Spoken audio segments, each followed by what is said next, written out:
سلام دوستان، حالتون چطوره؟ قرار امروز بپردازیم به شرایط قیمتی همستر کمبت. یکی از بزرگترین بازی‌هایی است که در شبکه تلگرام ما میتونیم بهش اشاره کنیم که تونسته کلی آدم رو به خودش جذب کنه.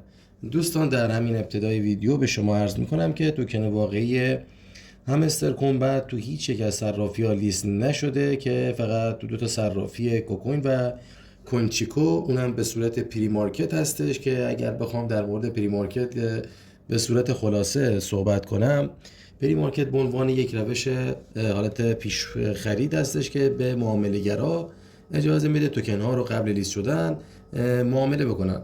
اگر به صرافی کوکون یه سر بزنیم، میبینیم که بالاترین قیمت 201 و پایینترین قیمت هم 503 هستش.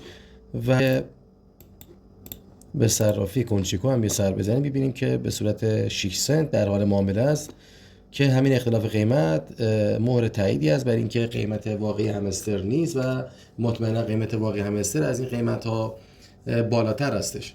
و در آخر من ویدیو رو تایمش رو بالا نمیبرم و از شما میخوام که با لایک و کامنتتون از ما حمایت کنید و کانال رو سابسکرایب داشته باشید. زنگوله جفتش هم فعال، که اگر ویدیویی در مورد ایردراپ ها قرار دادم رو هر چه زودتر بتونید مشاهده بفرمایید. تا دیدار بعد، خدا نگهدار.